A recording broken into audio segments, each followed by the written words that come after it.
Alors, le choix du secteur d'activité est essentiel dans la franchise puisque le franchisé va s'engager pour plusieurs années, minimum un contrat, voire 2 ou 3 contrats. Donc il vaut mieux qu'il aille dans un secteur, qui lui plaise et un secteur porteur. Alors attention, porteur ne veut pas dire un secteur de mode parce que vous pouvez avoir des secteurs qui sont très tendance à l'instant T, mais qui peuvent devenir des secteurs qui vont disparaître. Je pense qu'il vaut mieux faire une analyse objective des marchés qui sont porteurs et ensuite, une fois qu'on a identifié ces marchés porteurs, essayer d'avoir le coup de cœur pour une entreprise qui va être sur ce marché.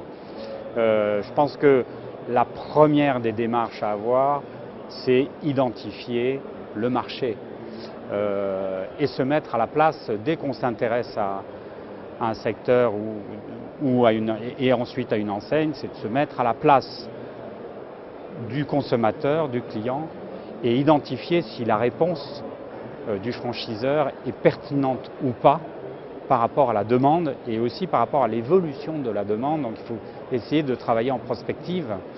Je pense qu'il faut lire, qu'il faut se documenter, qu'il faut rencontrer un maximum d'acteurs dans le domaine économique et se faire son avis.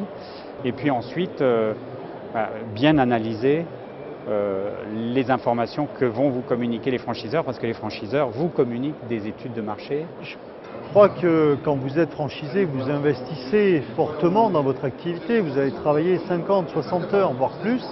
Donc il est indispensable que ce secteur vous plaise.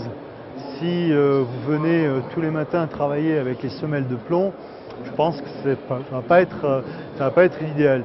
Donc il faut associer à la fois du rationnel et de l'émotionnel. Il faut aussi être fait pour ce métier-là et avoir une sensibilité pour ce métier-là. Moi je parle souvent d'appétence par rapport à ce métier. Et la personne qui n'a pas d'appétence par rapport à ce métier, je pense qu'il vaut mieux pas qu'elle investisse parce qu'à terme, elle ne va pas être satisfaite de son projet et de son activité en franchise. Si on est sur un secteur sur lequel on dépend d'aides éventuelles ou de réglementation, notamment sur la partie réglementation, il est important de bien connaître les projets de réglementation qu'il peut y avoir. Si, exemple, dans le bâtiment, vous avez une réglementation à échéance 2020, il faut être sûr que le franchiseur vers lequel vous vous engagez est en mesure de passer cette réglementation pour pas que vous vous retrouviez dans une situation délicate avec votre franchise par la suite.